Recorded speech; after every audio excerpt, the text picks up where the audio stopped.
Sometimes it is impossible for us to beat the odds and destroy our hurdles. One reason is we lack the tunnel vision necessary to be successful.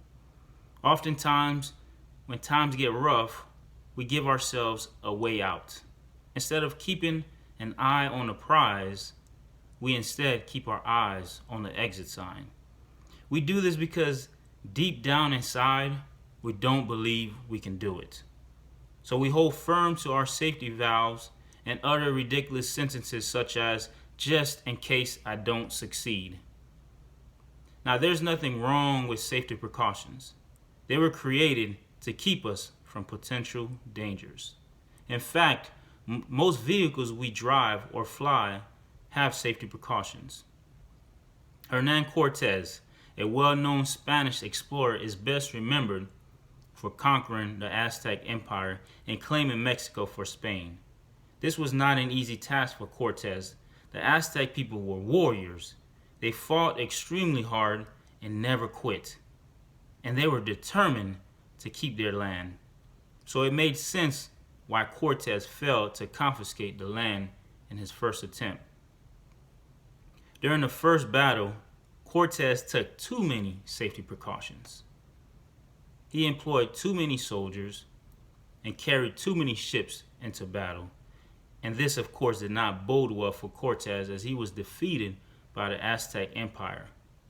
Now, for his second battle, Cortez was determined to win, so he changed his tactic.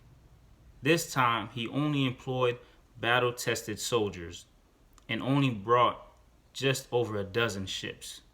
Why did he change his tactic? When did lesser men and weapons give an army an advantage? Was this new tactic better for war? You see, during his previous quest, when Cortez and his men faced its toughest fight, Cortez's men quit on him. They retreated back to their ships in fear for their lives. The ships were their safety valve, their back door, their backup plan, their just in case I don't succeed retreat route. This time around, Cortez brought better soldiers, those who he thought were more committed, but to be certain that they would not retreat back to their ships as the previous soldiers, Cortez did something unheard of.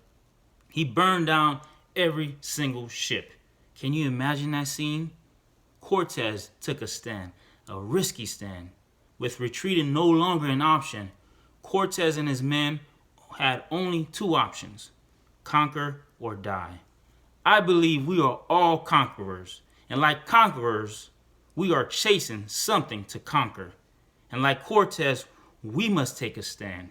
We must burn down all our ships, all the obstacles standing in our way. Once we've burned down our modern day ships, let me rephrase that.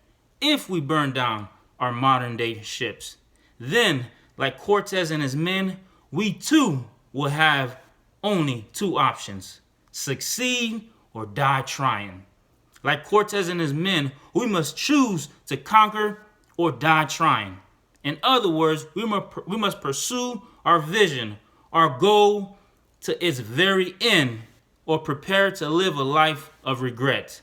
My friends, let us aspire to conquer before we all expire.